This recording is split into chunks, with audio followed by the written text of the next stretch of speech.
And it was like, obviously, it's like a divorce, and Dylan was like one of our children. So it's like, well, who gets Dylan? I mean, I guess I don't. It's fine. Shut the fuck up. You didn't even fight for me for a second.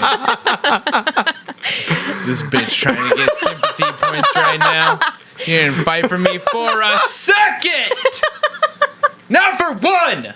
We didn't go to court. We didn't go nowhere. You didn't even take me to the park. No swings. No ice cream. So salty. So salty. She took me to the Baskin Robbins that only had 15 flavors. This is The Best Friends Ask Why podcast with Aaron. and Dylan.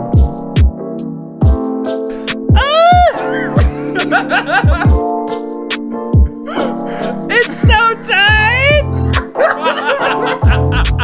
Hello and welcome to the Best Friends Ask Why podcast, episode 16.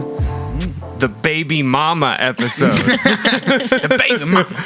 Baby mama. We are joined by my baby mama, Christina McMorrow. Oh, hello. Hello. I'm so glad because that you had to start it because I get fumbled on last names even though I've sent her last name 400 times. I'm still like, is that right? McMorrow. You gotta say it Jewish.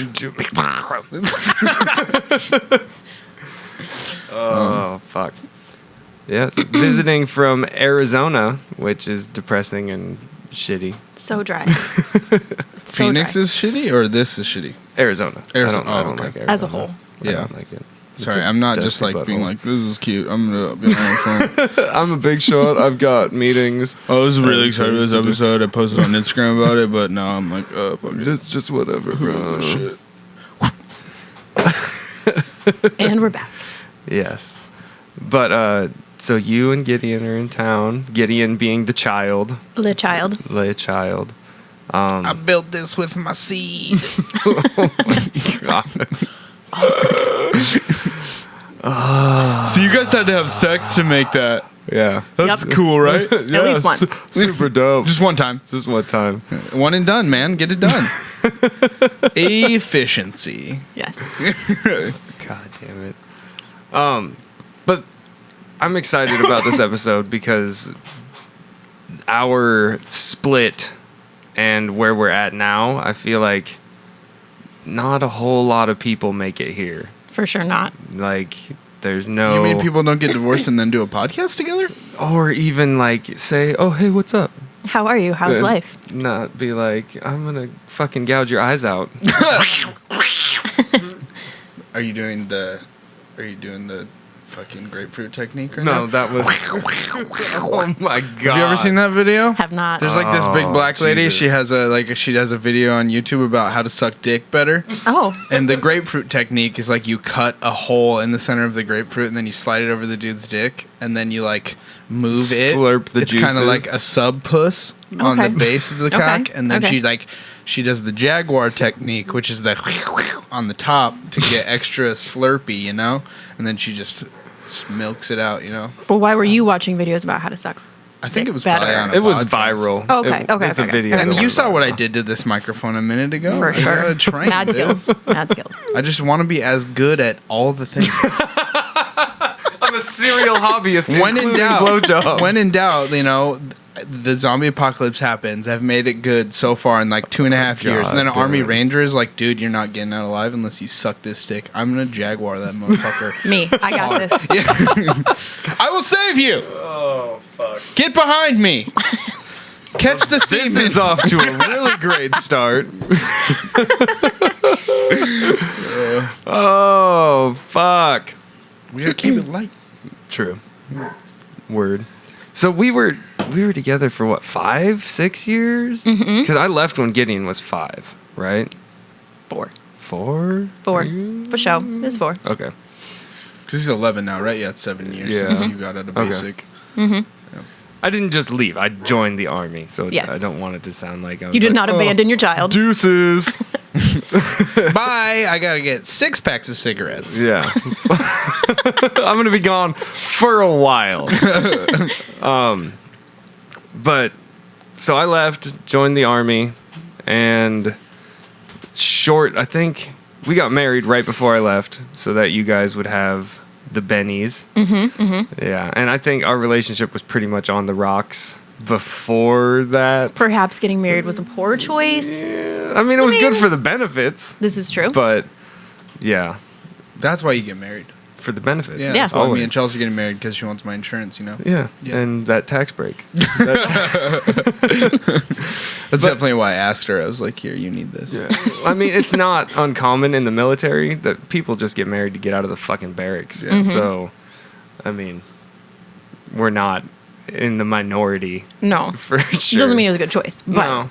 I mean, But from like It is what it conversation me and Christina had when I was in Phoenix when we were gonna come see you, it was like you guys were like in a really rocky spot right before. Like the rockiest it had been. yes. And then for like a week it had started getting better. And then you were like, hey, I'm joining the army. you literally, it was Gideon's birthday, and you talked to my dad, and you're like, It's your dad's guess fault. what? Guess what I'm doing tomorrow? Yeah. I don't, guess what I'm doing? I'm like, okay, when? Tomorrow. All right. Yeah. Cool. Yeah. Yep. Do you feel like that was the right decision? I don't know about right or wrong, but I feel like I'm better for it. Yeah. Like, Yeah. definitely being in the army changed me for the better. I don't know. You cut your hair like Pauly Shore and then Yeah, in the army now. But I don't know. I guess only time will really tell. And when Gideon's in therapy in his 30s and he's like, my dad fucking left me. My mom was a fucking shit show. Time will tell, but I feel like it definitely made me more, as shitty as this sounds, it made me more of a man. Like before, because you were saying that I wouldn't even order my own goddamn food. You definitely didn't. You tell me what you wanted, and then look at me like, you gonna take care of this for me? Yeah, I was super fucking passive. I remember when you graduated from basic and we went to a restaurant and you were saying like, thank you, ma'am, please. Like you were just like being very like forward with like that type of stuff and like asked what you wanted and like her talking when you were gone. She was like, damn, who's this guy? Who is this man? Whose man is this? He's a person. Yeah. He's got a voice. He's an adult man. Yeah. Tasty. I'm gonna grapefruit that guy. Callback. Wham! And now it was all worth it. I just had to go to 14 weeks of basic training so I could get grapefruited. Jesus Christ.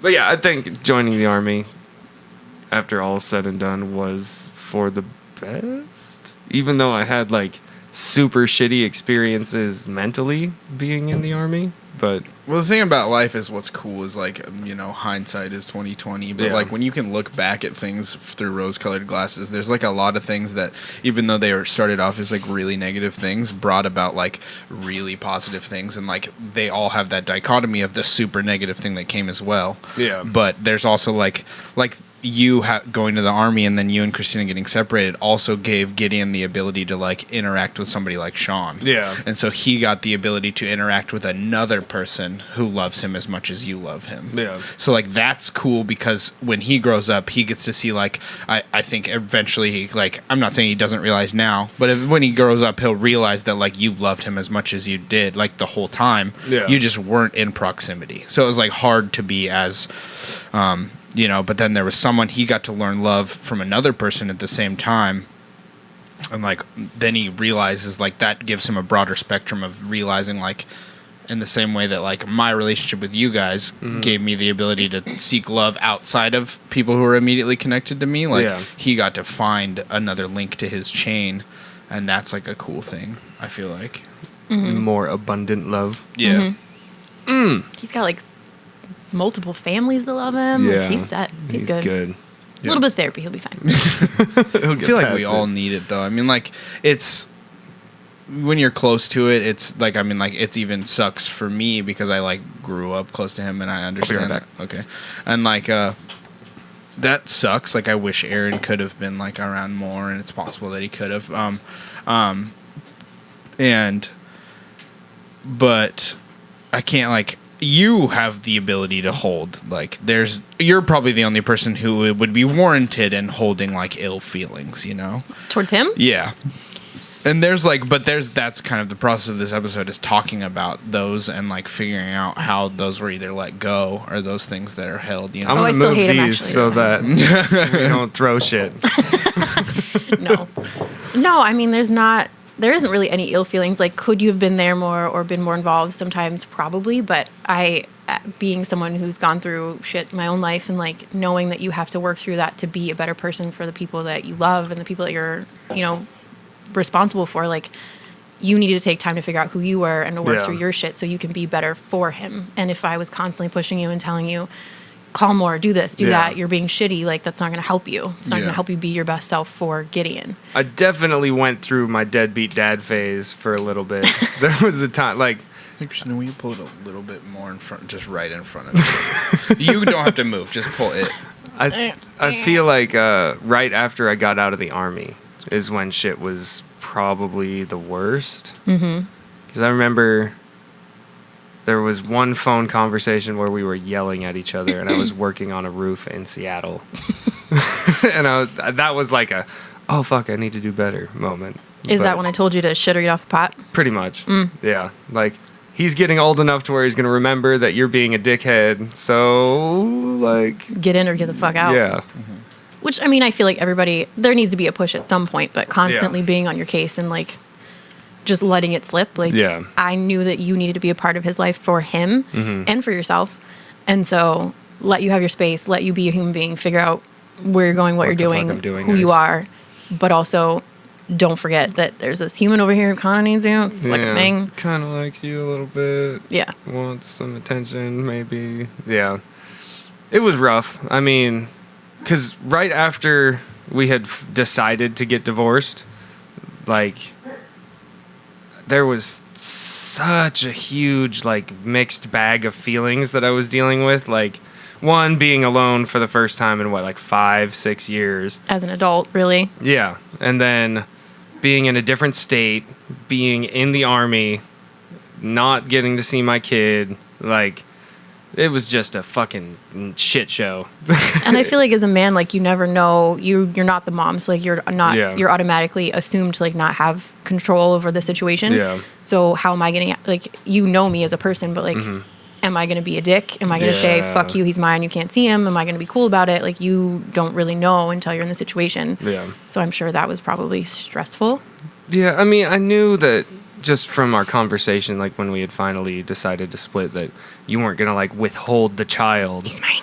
Yeah. So I knew that wasn't going to be an issue, but it was more so the Army was going to withhold me from the child because I was in Kansas and you guys were in Arizona. So that was hard to deal with.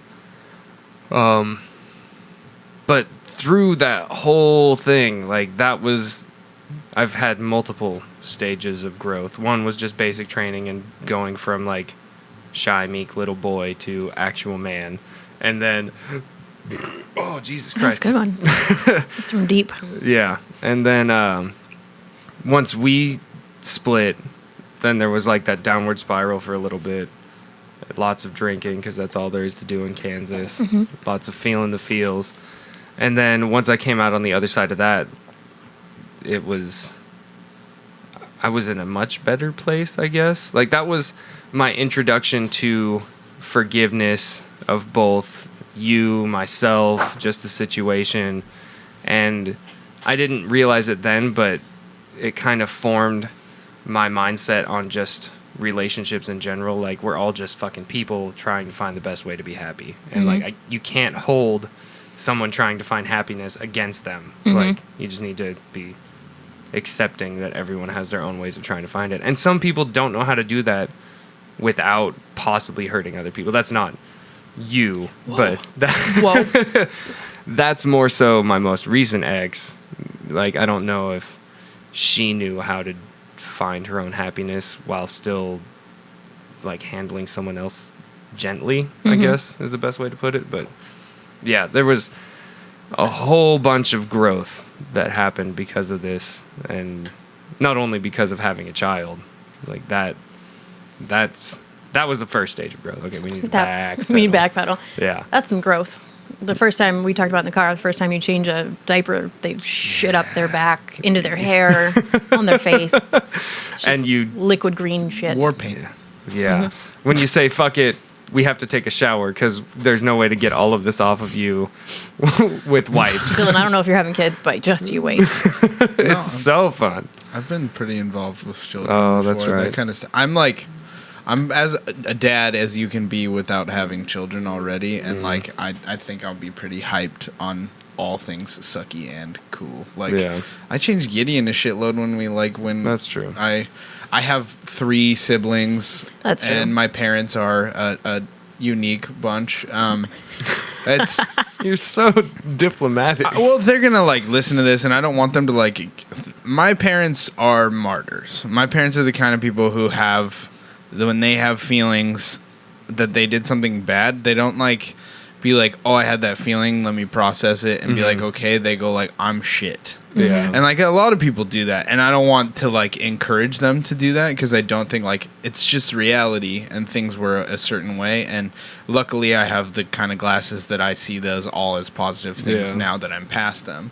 Well, and the I'm shit mentality doesn't do anything for anybody. Yeah, so it's like for me to be like, I'm not gonna say they're shit because I don't think they're shit. I think that they're fucking kids who had 4 kids. Like Yeah. I'm older than my dad was when he had 2 children already. Yeah. Like, well, I mean, and they don't had have- they had you at 18, didn't they? My dad was 20 I think, and my Yeah. mom was 16. Oh So shit! yeah, What's the No, statute? I'm just kidding. Limitations on that shit. I think they're good. I don't think she'll press charges.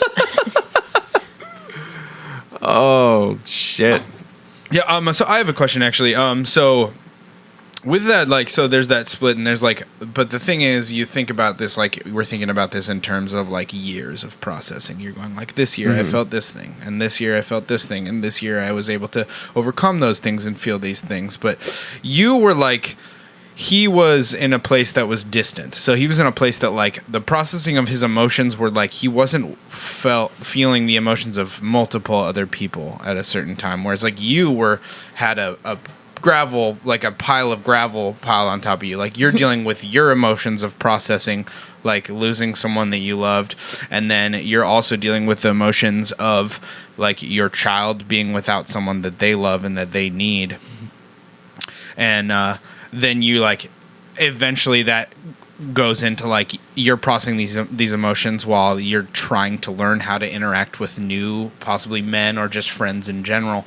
But like how does in these timelines like consistently there's different times that these emotions come up of like anger. Like I feel as if there's probably a lot of anger happening at certain points, and it's like how did you deal with that in a way that could both like be better yourself and then also not jade Gideon, like not like try and build a wall, or did you not? You know, it's like, did you build a wall so that it wasn't trying to shame Aaron openly to Gideon so that Gideon had those feelings too? Like how did you process those things in a healthy way? Was there times that you didn't process them in a healthy way? I think I'm really good at just compartmentalizing and saying I can't deal with this right now because I have to focus on You're a this thing. shutdown kind of for person. sure. You put like, yeah. You Yes, got a there's some storage walls. unit full of boxes. So many boxes. I mean, there was anger sometimes, like anger at myself because things didn't work out, or I couldn't be a different person, or I couldn't be more patient or loving or give love or accept love, I think was a bigger thing. I couldn't accept that you were going to be there for me and it wasn't going to fall apart. So I kind of made it a self-fulfilling prophecy, like you're not going to love me, so I'm just going to cut ties now. Yeah. So it was anger at myself, it was anger at the situation, it was anger at sometimes it felt like I was mad that you were leaving, even though I knew that you needed to do it for you because you didn't want to keep working the same shit jobs, and like you had to make a change, but it still was like, well, fuck, like can't you just work a shit job and we're still enough? Like you don't have to go be a hero to be fulfilled. But that's me projecting on you, so it's not fair. But as far as therapy. as far as Gideon, though, it's really easy to not push that anger or show that anger to your kid because you, no matter how mad I would get or how frustrated I would get or wish you were different or better or whatever, you're still a good person. Like I didn't get together with you because you were a shitty person and I didn't like you. Like So it's easy to not. Where did you learn that? We were talking about this yesterday. That like the person that you're with is not a shitty person. You didn't get with them to be like because they were shitty. Where was that taught to you? I mean, I think it was inadvertently taught to me. I think, my mother going through multiple marriages and all her relationships that she went through, every time they ended, it was, this is a terrible person. They're shit. You're not allowed to talk to them. Like her second husband, we left in a dither when he went to work because he's terrible and he's going to get us. And it was this horrible thing. And it's like, well, why would you even be with a person that was like that in the first place? So, and I don't know that he was or he wasn't or whatever, but I think it was just learning how I didn't want to be from her. So that way I could be a better person and a better mom. And Gideon will never have that. I would never tell him oh, your dad is shit or he should have called or I'm sorry. I've always been, hey, he's just busy right now and, not made excuses in the sense that you just fell off the face of the earth and I was lying, but just explaining sometimes shit happens and he'll call tomorrow. Mm-hmm. And it's easy for me to not be angry at you for it, for the times that you maybe didn't call or you were busy or going through shit, because I would want also the same respect if it were flipped and you had him and I was going through things and so I don't know. This thing goes for multiple hours possibly. So everyone's there's not a single person who's gonna be that time she cleared her throat. Bitch. What a bitch. I'll just do this more. Yes. So no, I built a wall in the sense that those negative emotions that I might feel, I need to process those later because right now I need to be a mom and I need to be there for him and I need to show him that stability, that it doesn't matter what happens or who comes or who goes or whatever, I'm here. Yeah. And then when I did process the anger, I did process the feelings. It was just I can't be angry at someone for being who they are because I wouldn't want that done to me. Mm-hmm. End rant. Word. I have another question, unless you have something to tag onto that. But I want to take a step back on the thought process, when you're saying you don't need to go be a hero to because I wanted to be fulfillment. Fucking SF. Yeah, well, but I want to talk about that. I think that's it's a strange thing because it does seem I'm not trying to label every woman or talk about biology, but I feel it seems in a broad spectrum. This is just a broad statement. It could be completely dumb and fuck me, who cares? Sexist. But no, I just want to think about the way that men process being less than and the way that women process being less than. It seems when a guy has a that to you doesn't seem like the right way, but to us, we have these delusions of grandeur that it's you have to make an impact. You don't you're so used to men being guys in the army or being firefighters or being these big dudes who are helping everyone but the people that actually matter to them. That's funny. It's guys always seem to be attached to helping this broad spectrum instead of realizing that the thing that is immediately close to you is the most important thing, and by affecting that you can affect a greater thing. But women seem to cut right through the bullshit quicker, and you realize that oh, I had there's a bad relationship here, or I had a bad childhood, and you realize how do I fix that? And it's through being a good parent. Mm-hmm. I've noticed a lot of especially with you, it's I'm not saying your whole identity is being a mom, but it that you've understood that since the second you knew that you were gonna be a mom. I feel you immediately rang true in the thought process of my childhood was really bad, and there's no fucking way my kid's dealing with that again, and then you fix that. Whereas I'm not saying Aaron didn't think that way too, but there is a way that you're fuck, that thing's hard to deal with too. I gotta fix this thing and then I'll come back and fix that thing. Mm-hmm. You do side quests and then you get fucking stuck, and then a whole multitude of other main quests come in and you're fuck, when do I get back to this thing that really matters? Yeah. And that's just a funny thing to me. It's probably stupid for me to break it down into sexes, but I do notice that in a way that it's people with shitty childhoods are super focused. If you have an incredibly shitty childhood, you could either be a straight up drug addict or you're going to be a really, good parent. I'm really focused on drugs. That could have been an option. Yeah, or you're going to be a really good parent. I feel that's the two choices. You're either going to be a helicopter parent or you're going to be So I'm a helicopter parent? Probably. Me. Like 60-40. Yeah. I mean, you don't really have a choice though, because Gideon's got dietary shit and was on the spectrum and just so. That I'm not going to say that autism helped because that sounds fucking awful, but Autism's lit, guys. You guys should all try it. it's so dope. Go get vaccinated. Yeah. But that, I mean, it helped in the sense that it was a distraction. Like, I had to dedicate so much of my time to teaching him how to speak that Yeah. I didn't have time to be like, I'm going to sit here and be sad. So it's like, I'm having a rough day. Well, I'm just going to focus on him. Let's get our Yeah. flashcards. Let's say cornucopia in the most adorable way possible and make up words. So that kind of helped also with being distracted and being Yeah. busy, is dealing with his allergies and his learning to speak, and he had to go to school super early. So just doing all of those things was kind of nice to be distracted and like, And I not can work on think. this. This is something Yeah. I can deal with, instead of my relationship fell apart. I know he's hurting, but I can't be there for him because I've got to try to be there for me and be there for Gideon Yeah. and be on the property and take care of grandma and Yeah. so fucking That might have been a mistake. well. You're a fixer, though. That's what I am. you do. I am like that's very much a fixer. That's I think a lot of people who deal with like the heavier trauma, the more They try anal and you fix. are. Like it's like I say that because I'm the same way.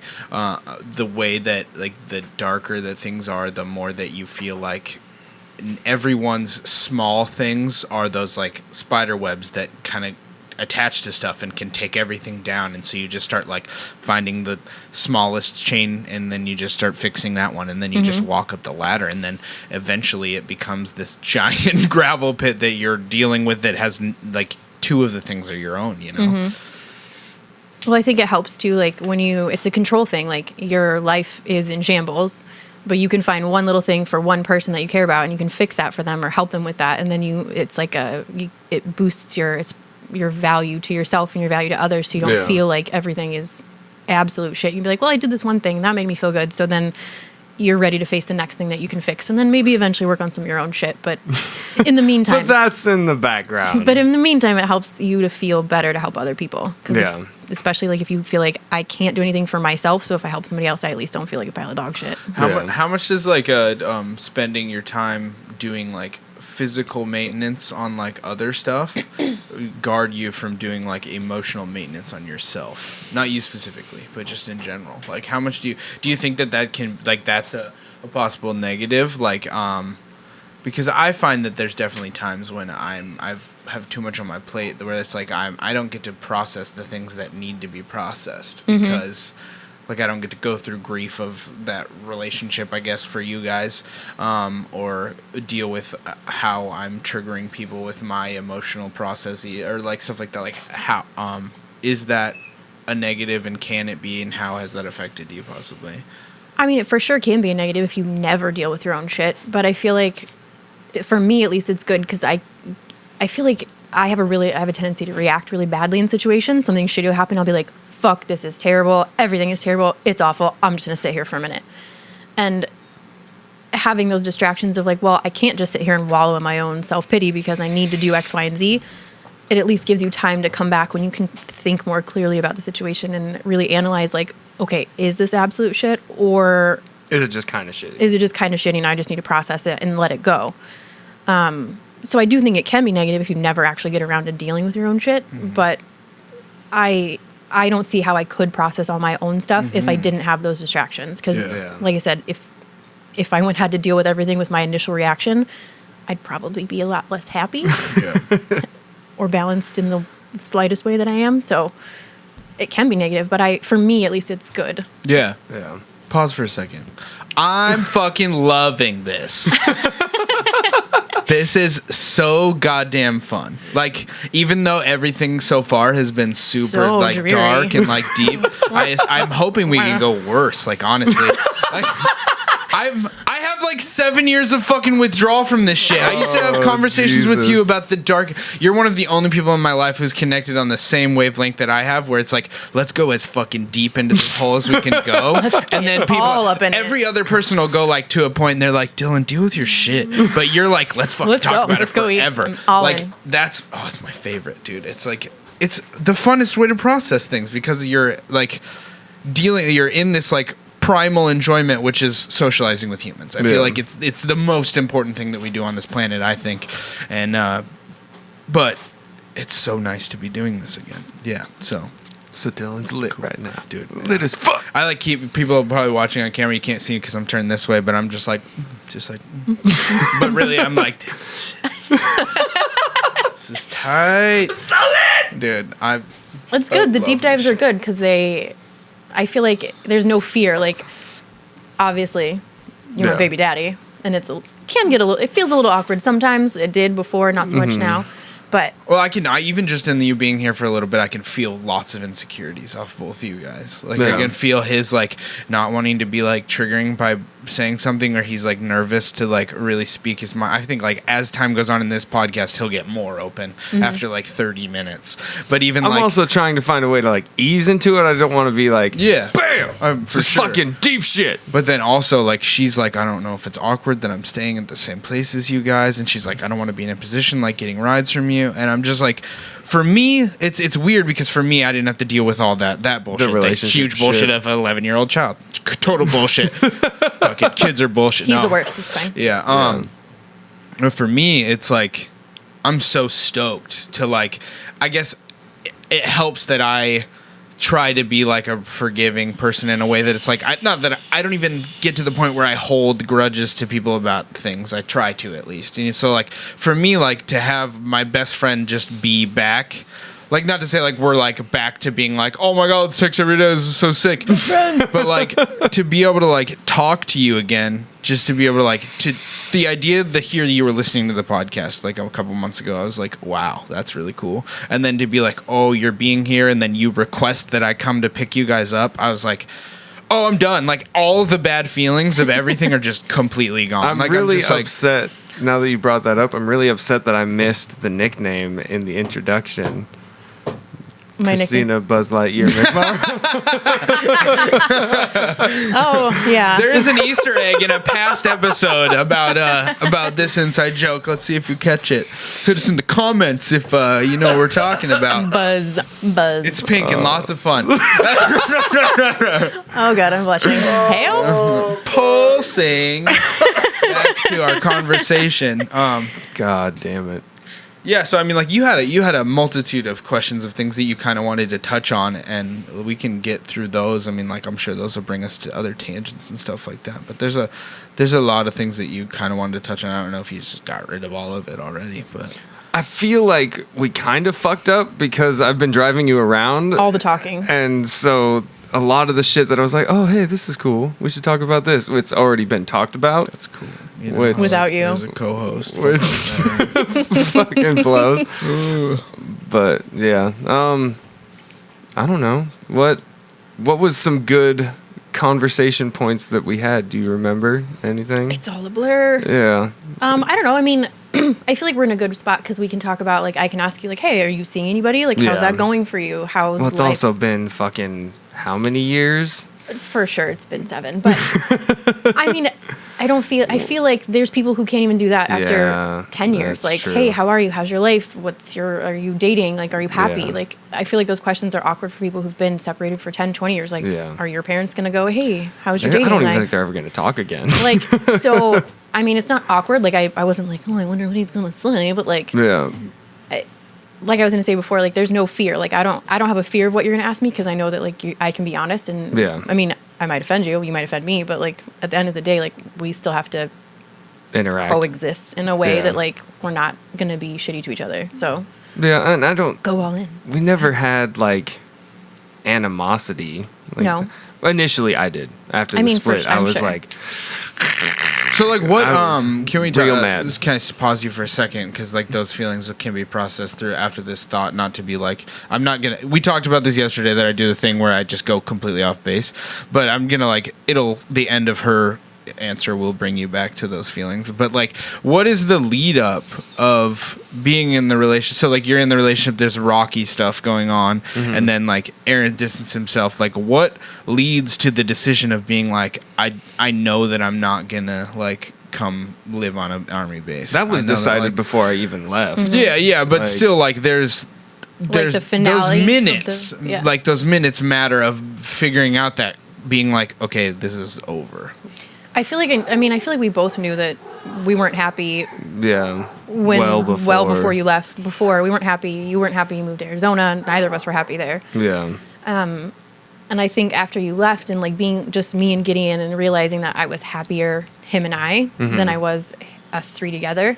It's like, well, why try to make something work when I'm happier without it? Which sounds super shitty to say. I'm sorry. That's but, true. I mean, so like, and I wanted you to be happy. So like, Speak your truth, girl. like I knew I wasn't making you happy. Like I cared about you as a person no matter what and always Yeah. will. So why wouldn't I want you to go find someone who's going to make you happier? Like I wasn't the person that you wanted to be with. Yeah. And I think you didn't maybe realize it so much of the time. So it hurt a lot more maybe for you. I think it was. It seems like, because I feel like it would, I just cut you off, but I feel like it would make you feel like lame because you're being like cut off from someone that you don't even like. In that position, you're like, she's not making me happy, but even that person is like being like, nah, you know? Like, nah. Like, nah, bro. You can't even have the shit that doesn't make Get you out, happy. bitch. Yeah. No. You want this shitty tomato? Nope. So I think this is a pattern that I've noticed in both of my long-term relationships is that I get complacent to where I'm just like, oh, fuck it, whatever. I don't give a shit, man. Shit is fine. I do that in life in general to where, but it's also like, it's how I process shit. Like I shut down. So when I'm in one of those modes, I feel like I should just be alone. And moving to Arizona, I had a whole bunch of shit to fucking process. And I still, like, I was still a child, essentially. Like, I didn't know how to compartmentalize or step up to be the head of the household and work this shitty job and just suck it up for the family and, like, do all this shit. I was doing the best I could, but it's because I am the way I am, like, severely introspective, like, I just started to shut down. Like, so, yeah, I kind of lost my train of thought. What was the... I was just talking about the lead up to... Oh, yeah. So I think, like, I shut you out, and that was what made you realize, like, oh, shit's better when he's not here because I don't have this rock that just... I'm trying to throw love and affection and shit at, and it's just like bouncing You're a woman off of small stature, and he's a large rock, and you just can't push I it. just can't. I can't get up. I can't get over it. I can't get under it. Yeah, it was rough because I feel like shit was kind of rocky up in Washington too before we left. Like we had rocky bits all over the place, and like dealing with Ryan and shit, like that put a strain on our relationship. And dealing with my parents, living with them, put a fucking strain. Like, we had some tests. And I think the final straw was me shutting down in Arizona because I wasn't happy. Like, I hated the job, hated the place, didn't have any fucking friends, didn't have any family. So I was just like, oh, well, fuck all this. So I'm going to go. I'm gonna do the most drastic thing possible tomorrow. I need to get out of here. I need to get out of there. Fucking Arizona. I'll go to Kansas. I don't give a shit. It'll be so much better. Nah. Yeah, fuck. But really, it was your dad. I told you, right, that your dad convinced me to go? Yeah. I don't know if that was intentional. It's your dad's fault.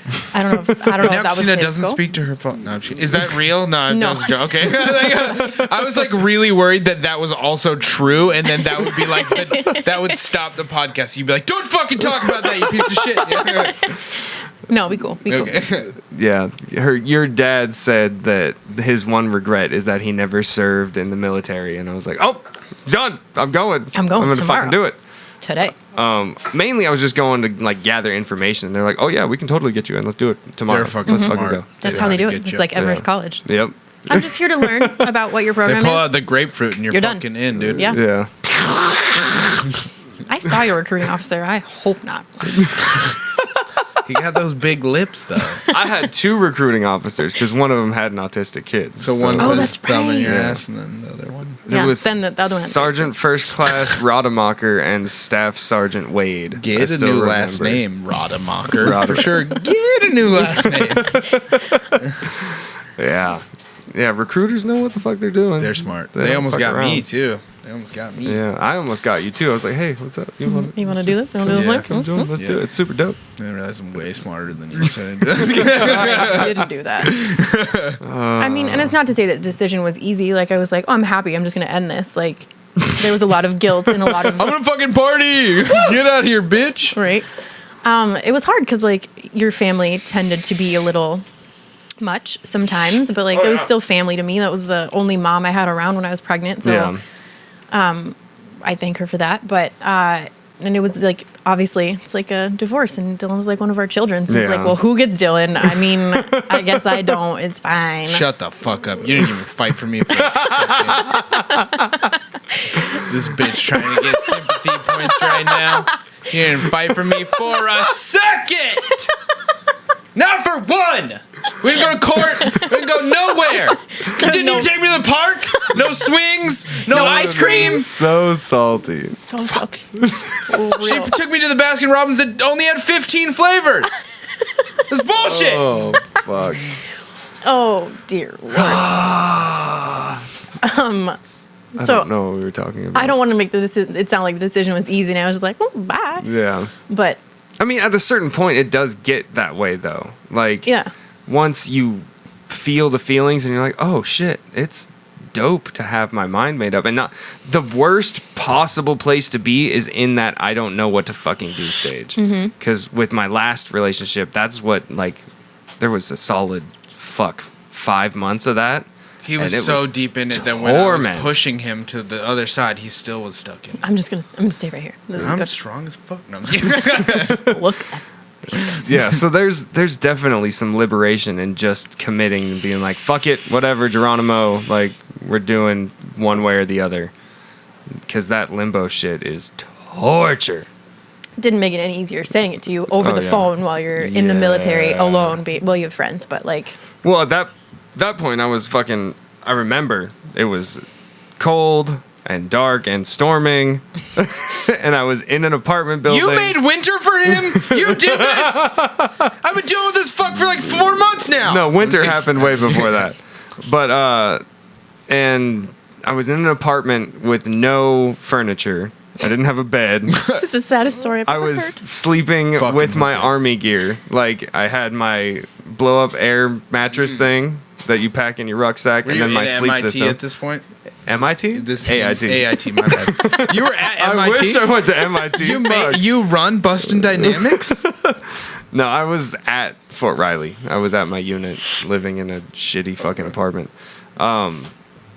And I was on the phone, and then the decision was made, like, I don't want to do this anymore. And I was like, oh, like, I lost my shit. Because I had so many ups and downs just going through basic alone. Like, basic was fucking rough.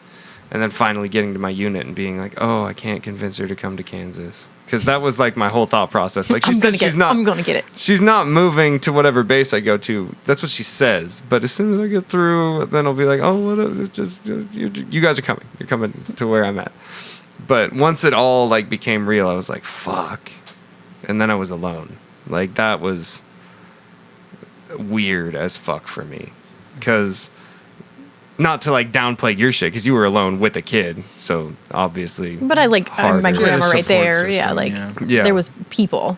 But fuck, like, it was such a downward spiral for me, because one, Kansas fucking blows. The only thing to do recreationally out there is be a hillbilly who goes mudding, which Dude, have you ever been mudding? This one's fun. it's a different kind of mudding when it's flat. Or you join the army drinking team, which is what I did, and that didn't end up so great. And but- now Aaron lactates. Jesus. Jesus Christ. True story. Ask him about it. I probably have like titty cancer or some shit. But no biggie. I hope the doctor legit says you have titty cancer. Stage 5. Stage 5 titty cancer. They only have 4 stages. I know it's really bad. Yeah, it's so bad. Oh, fuck. But here, let me get some out of you real quick. I My need some coffee cereal's creamer. dry. Need that Sample? creamer. God damn it. I keep forgetting where I am whenever you I'm sorry. do this shit. It's okay. No comic relief. Gotta stop. Fuck. I'll just cry in the corner. Because I didn't fight for you. She didn't fight. 15 flavors. They didn't even have bubble gum. Oh, fuck. But through all of that, like, I eventually became okay. The Army was probably the best thing for me to be in with that whole situation going on. Because, like, I think it was 2 months after the decision was made, we went to NTC for 35 days. So I was in the field, constantly moving, go, like doing 72-hour long convoys and shit. So I didn't have time to think about anything outside of that. So that was fantastic to just kind of get over things real Put it quick. over there. Yeah, put it in a box. That's for future Aaron to deal with.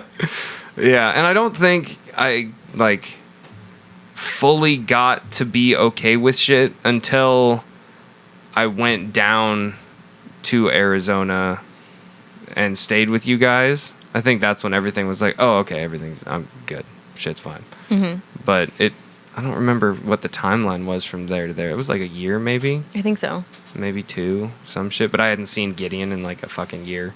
Was I living with Sean then? Yeah. Mm-hmm. Yeah, and I drove down in my Lancer. Yes, I recall. Yeah.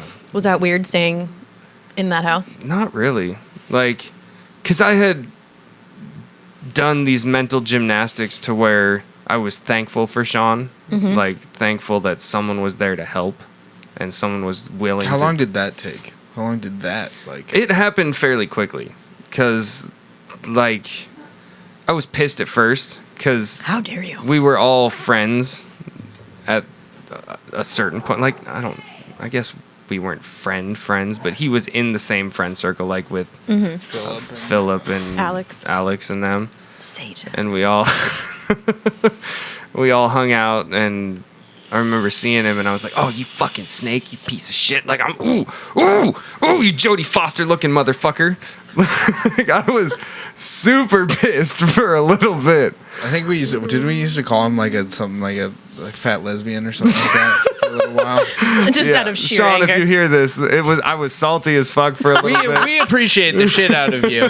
Yeah. Oh, he's going to listen, so. Hey. We thoroughly appreciate you, but I was pissed off, and Like when we were doing Unders- the average ghost shit, I feel like Yeah. we talked about him a few times. Not on the podcast, but like a few times. yeah, I was I mean, that's a natural feeling. super Like, salty. this fucking guy just coming in, ready-made Yeah. family, taking over your shit. Like, Yeah, I was get like, it. you about to get fuck shanked. you. Prison shank. I'll get a tactical nuke. I will bomb your house. Hopefully the kid's not in it.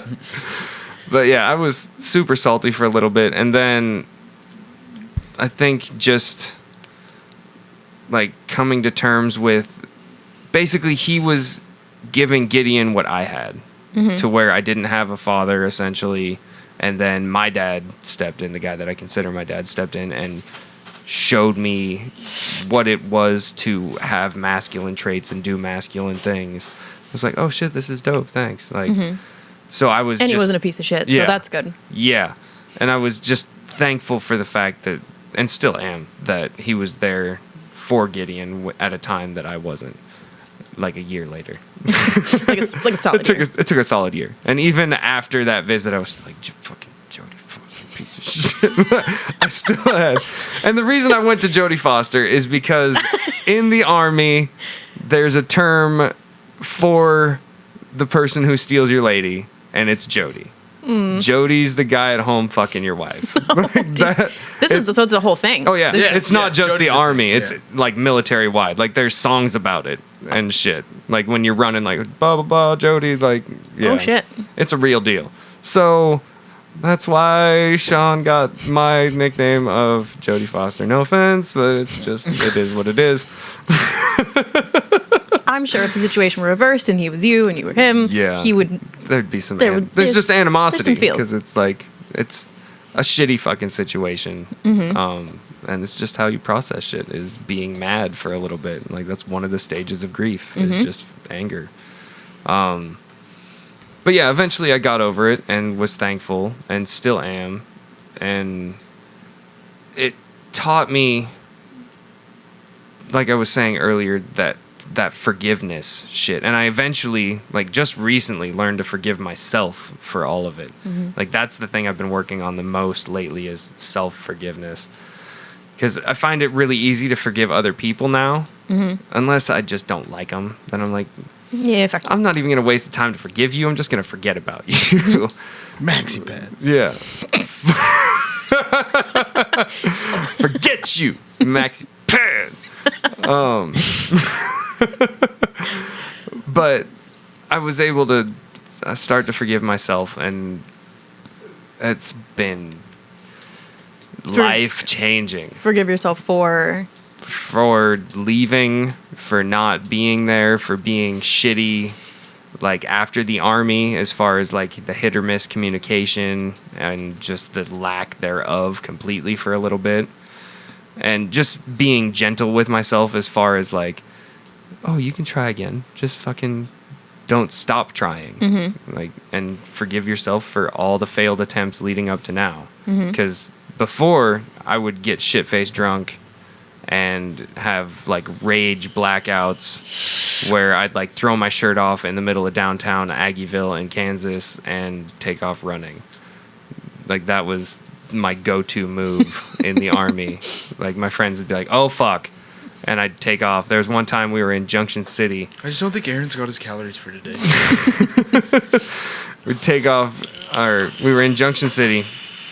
And we were at this place called Coyotes, which is the shitty fucking little cowboy bar right outside of Fort Riley. And we'd been drinking a whole bunch. Let me backtrack to what the drinking routine was. So it was me and two buddies. I don't really want to put them on blast just in case they don't want people to know. But they'll know when I say this. We would drink 2 40s of King Cobra each. And then between the three of us, we would kill a bottle of Everclear. And then we would go to the bar and drink. So the blackout was like, as soon as we got to the bar, I was like 3-4 shots from blacking out already.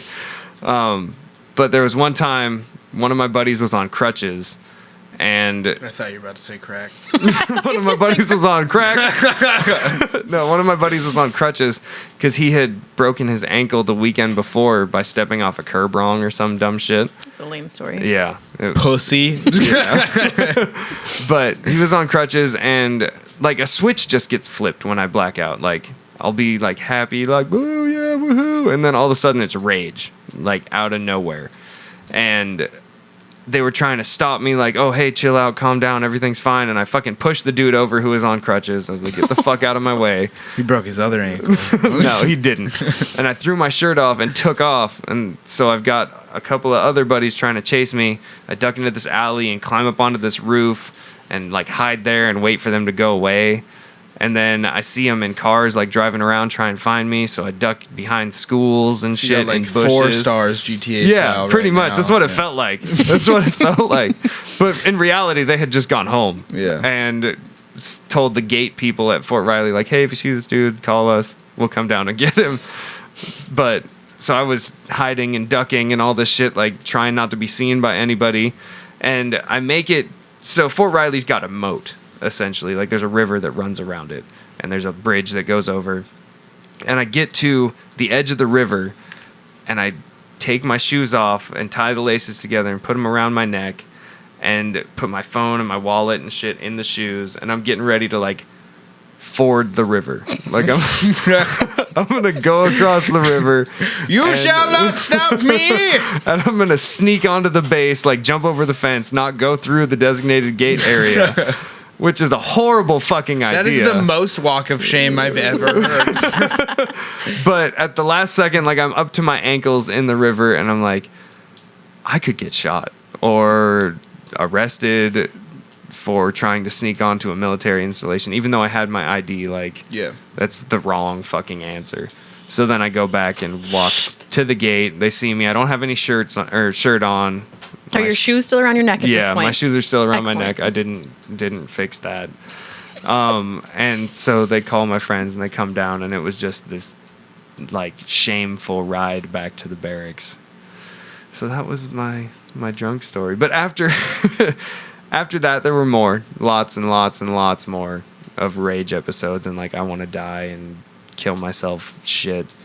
But that ended once I got into the forgiving myself. Like on Halloween, was it, where I hit that blackout point and like stopped myself from yelling? Yeah. Chelsea said something, and then you didn't like it, and then you yelled, and then you stopped. Yeah. So, and that's because of. And then you're like, I'm about to start crying. I'm gonna separate myself. And Yeah. Then And then I just came downstairs and cried a little bit. Yeah. And yelled a little bit. Yeah, you and were went to into sleep. it though, like in the way that like you did process it well, because you like started yelling and then you stopped and you were like, I'm sorry. And I was like, I know you were just joking with me. Like I need to, yeah. So. And that's why Aaron doesn't want Chelsea on the podcast, because he made it. Because I'm gonna scream at her and cry. Yeah. She bullied him and he cried, and then now we can't have her on the podcast. But yes, because of like the self-forgiveness shit, I don't have those feelings anymore. And that it's this huge fucking weight that's been lifted. So everyone just forgive yourself. Yay, forgiveness. It fucking We're not gonna tell you how to do it. it Figure it helps. out. Yeah, you gotta figure You gotta figure it out on your own. There's gotta probably get- like a cheat code website. Get shit-faced. for video games. It'll probably tell you. It's left probably down, like up, down, AB. XYBEY. Yeah. Yeah. Oh, before we go too far anywhere else, because you look like you have something to say, I saw this Aubrey Marcus article today, and it basically said that depression is resistance training for your brain. And I thought that was a cool way to look at shit. Like, because everyone has those. I feel so privileged Those whenever cycles. we talk about this stuff. Like, Why? just in a way that, like, I feel like it's weird, lucky to have gotten past it. But for some people, the road's a lot harder Yeah. to get past it. And so I'm trying to find the My balance road of was being hard as like- fuck. Yeah. I'm not. Yeah, I mean, mine, I don't even really know what was the catalyst for making me, like, be done with it. But mine was, like, I went through, like, completely close to the end, you know? Yeah. And, I think that's the catalyst. Once you get to that point where you're like, the shit or get You're off the pot on thing. the you're I'm fucking- either gonna die or I'm Yeah. gonna get better. yeah. Once Yeah. you get there, then it's like, oh, I think I the don't main, want to die. I think the strongest thing I can recommend to people with severe depression is to do your best to separate your identity from that depression. 'Cause I feel like Yeah. depression becomes a big part of your identity. Yeah. And it becomes like a way that you've shaped who you are, and you try to live in the sadness because it's who you are. And so like you see it again, you're like, that's natural for me. And then you Yeah. go towards it. And I can't Well, it becomes comfortable too. Like you know what the anger and the sadness feels like, so you start to feel happy, and then you'll feel that anger or sadness tug at you, and it'll be like, oh, I'm gonna do that because that's what I know. Yeah. Instead of like branching out Well, it's into. like, yeah, it becomes like a habit at that Yeah. point. It's like you formed something, and it's like once you go there, it's like you both love it and you hate it. Like it makes you feel so shitty, but it also makes you feel unique. You're Yeah. like you're part of this subgenre. You're this only person who feels this way. And a lot of people who are depressed feel that way. That you're like, you don't know what I'm going through. You don't know Yeah. what's going on. You don't know what I feel. And to be realistic, I don't know, but I understand those pathways of what Yeah. you feel. And I have been in a place where I feel the same nothingness that you do. Yeah. And, well, and just, there's this weird, like, I don't know if everybody feels this, but like there's times where I've been super in the shit, like just nasty feelings, and I'll tell myself like, oh, you can feel better, like it's okay, and I'll start to change my mood a little bit, and then I feel the depression, darkness shit try and pull me back in, like, oh no, that's stupid, don't do that, you need to be sad still. Like it, yeah, let go of can't that leave. fucking shit. You Yeah, can't leave? You're Yeah. part of the club, blood in, blood out. that's fam. like the thing I've noticed the most is like, at least with my own feelings, is like when I'm in those spots, it's really easy when you're in those spots to be like, this is where I am, I can't do anything to change it. But there is so many little things, and like that's why I want to urge people as much to do things that you're just not used to doing, because those things that challenge yourself to either learn or those things to do that you don't usually do can be that one thing that you just don't know yet. Like we were talking the other day that you're like, I don't know what I want to do when I grow up, and then you were like, I'm like close to dead, and I was like, shut the fuck up. I did not say close to dead. I'm like close to dead. I said Golden Girls is what I said. Honestly, like but it hurts my feelings when I hear people who are like 30 or who are like 40 or who are like 45 be like, this is what my life is now, like deciding that this is my reality. Because fuck you, it's not. Like, you have the ability to I think honestly I haven't eaten that much today, and if I have another one my vision will start getting weird.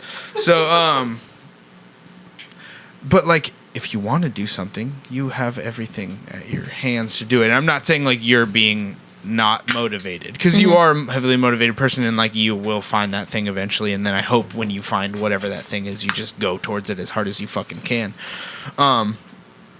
What the fuck was I saying? Oh yeah, but like doing things that are different and doing things that are outside of who you are. Like if you're like, people say that thing all the time, but it's like, if nothing changes, nothing changes. Yeah. And that's like the realest fucking thing you can say in life, is because like, how did you get to where you are now? If you got to where you are now, sitting on the couch and watching TV, what are you doing now? You're probably sitting on the couch and watching TV. Yeah. But if you got here through like a multitude of other things that were difficult for you to do, you're probably doing something currently that's difficult to do, and you're making yourself better in some way. Yeah, I don't even know how we got back to. We always get back to the motivational bullshit. We always get back. We're fucking highly motivated. God damn. No, we're not, dude. I'm not that fucking highly motivated.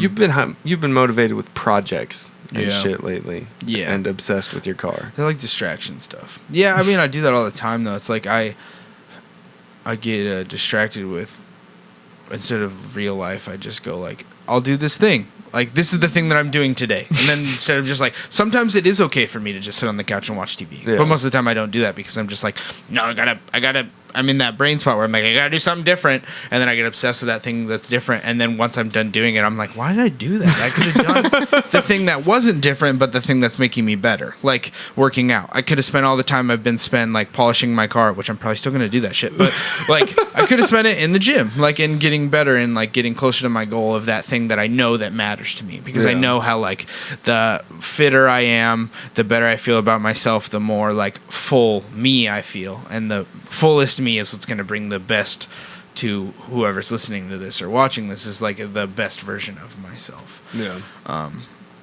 Yeah, but so I want to take like 55 steps back and talk about Baskin Robbins. No, like, so I definitely, like, I feel like I was busy enough in my life at a certain point where, like, I didn't have to process too much emotions about being shut out. But I want to, like, understand what the process is in your brain to, like, come to terms with that and to be like, I have ended this relationship, and so all of the ones that were attached to it completely need to be done. I think that's just part of A breakup. Because I did the same thing with the most recent ex. Like, But I understand that, but maybe it's just me feeling entitled. But it's like, I also feel like, Why don't you love me? like, I feel like we were best friends. Yes. Like, I feel that could be one-sided, that could be from both sides. But I feel like the relationship that we had was very different than the relationship that we had just because we lived together at a certain point. Like, I feel like it was definitely a chosen relationship past a relationship that was a proximity one. I feel like Right. it was one that was actively worked on. It was one that was built to be specifically a friendship beyond us being, like, really close and, like, us having lived together at a certain point. But, like, what is that process? And, like, how difficult was that to deal with? What is there, like, that's my ego being like, did you miss me? Did you love me? Tell me you love me. But realistically, like, just like, what is that process? How is that hard to deal with? Like, even with people that, like, you do love in that, because you have to give up people that, like, there's people there who annoy you, like, and you're like, I'm so ready to be done with this one. I'm out. That was probably me, actually. But No. and then it was like people like Jess and like me and like people who you had formed like quality bonds with, like that it is difficult to let go of. And like, what are the feelings around that? Will you turn me down a little bit on my ears? On my ears. It is. I mean, it was really That's hard, up. but it. Turn me down. Thank you. Oh wait. You good? Okay. I'm trying to tell you I love you. It was hard. I mean, I know. I'm Duh. It was hard in that I, losing or giving up Aaron in our relationship, I felt like I wasn't entitled to take people away from him. I felt like I'm taking myself away from him. I'm not taking Gideon away, but like making it more difficult or structured, or in a way it's still a loss. So I felt like I didn't have the right to continue these relationships and force people to choose or to pick a side. So my thought process was just, if I cut everyone out, then there's no choice to be made by other people. Like if I cut and shut everybody out, then you'll automatically go to him. And it was more of a sympathetic feeling. Like he's going to need you guys more than I need you guys, which sounds shitty. Like I don't need you, but I knew that he needed more support because I had my family in Arizona. I had Gideon and I had distractions, whereas he was going to have much less. So it was more of a sacrifice for him, which makes me sound like I'm a martyr. You are welcome. Branding. So, I mean, but it was hard and it was shitty. And I literally I went on Facebook back when Facebook was cool, 7 years ago.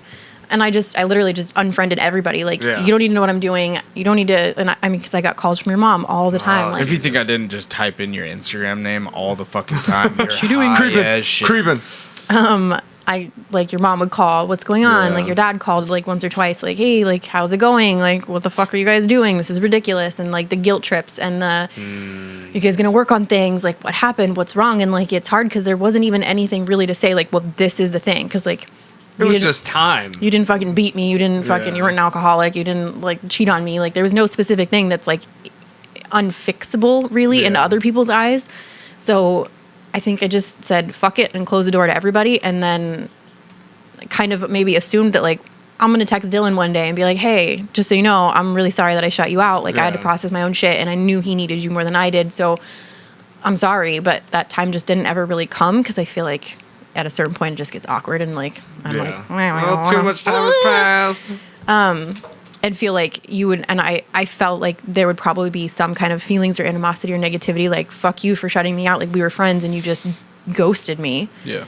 So I felt bad and like, selfishly, I didn't want to feel the guilt. So I'm like, well, I'll just leave it over there. That's my... Just put that box in the storage unit. So I'm sorry, Dylan. It's okay. Yeah. No, Legitimately, though, I'm making a face that says I'm being sarcastic, but I mean, that was shitty. No, it's like, okay. Realistically, I mean, like, I think it's probably hopefully that when you listen to the podcast, you learn my personality to a point and realize that, like, I never had any of it. Like, I never had anger. Like, there wasn't, like, I grew up really early. Like, I turned into adult really early, and I still have very childish tendencies, like grapefruit stuff, and, but...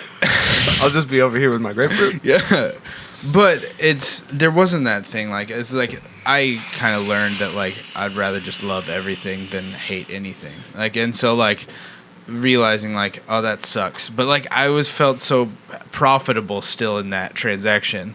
Like, the return on my investment was high. Mm-hmm. Like, I got more than enough from that relationship to, like, satiate me for a while until possibly never hang out with you or spending time with you ever again. Like, I had learned enough in my time and, like, earned enough, like, gathered enough love that, like, once I got to that point, I wasn't, like, I never felt like I lost anything. Like, I wasn't like, fuck. You know, like, definitely I could have gained more. Like, if there, like, that relationship was still there, but I never felt like you took this away from me. Right. Because, like, I feel like I provided you a service in the time that we were friends. Right. So, like, I feel for, like, a long time, I got to be, like, it took a long time for me to get to that point where it was, like, you were comfortable talking to me about your childhood and talking to me about, like, what was going on in your brain and how you process feelings. And, like, I felt privileged to get to that point. And so, like, once I, like, was out of it, I was like, I'm still better than all these other fuckers. Because I am a cold-hearted bitch. Yeah. Yeah, totally. Yes, 100%. yes. Definitely 15 flavors. Yeah, but I mean, like, it's still difficult, and it's like still my ego wants to be like milked to a point, like where it's like how much did That's it hurt a weird you? fucking term. Fucking milk me, dude. Just do it. Just fucking milk me. But like that's that. we all have ego. Like there's that point in you that you're just like, how much did I matter? And it's like, I'm not trying to prod for that, but it's just like, I want to understand, because people have to do this in their life. People have to separate relationships, and like realizing that you did process loss in the same way, like it's similar to death. And it's like, it's almost worse in a way that's like you, because they're like, still there. they're there and you can see them, but it's just like, there's a wall and you just can't have that. And so, it was like, I mean, I definitely, I creeped your Instagram heavy for like a long time, like forever, like still did up until recently. Like until now, it was like, now okay, I actually hit the follow button, so now she knows. But before then, Just type in her well, name. it's like I just didn't want to I didn't want to step over your life. I didn't want to be like, I didn't know how much. Like, hey, I'm coming back to in. be there. Yeah, and like now that she came up here, I was like, bitch, I'm here. Like, This is happening. yeah. You But made because fetch like. happen. Yeah, dude, I'm the most retrieval dog on the planet. But it's just like it's important for me to have, like, those relationships are the thing that made me into who I am. Like the friendships with people, like family taught me a lot of stuff, but mostly they taught me positives through negatives. For sure. But like, Family taught me a whole lot of what not to do. yeah. Yeah. Yeah, that's mostly what I mean. It's just like they mostly taught me positives through negatives. Like they just like taint you in a way that you're like, I don't want to have to deal with that between balls butthole thing, that taint. But God damn it. But children. We are children. Fuck. But I've just lost my fucking complete train of thought. Relationships. But like, yeah, Important. how important those like friendships are, and how exciting those are, and what they taught me. It's like you had like specifically, uniquely to anyone in my life, you had multiple stages of like teaching me things. There was like a parent-ish relationship, and then there was like a friendship relationship that matured past that once like you have the walls that you build, you know? And so you built the wall of I'm a child around, and like I acted like a child in certain ways, but then after a while you realized how capable I was of learning how to be an adult, and then you treated me like an adult, and then that's when like friendship started to, when fetch happened. Well, that's like when fetch happened. That was when fetch actually happened.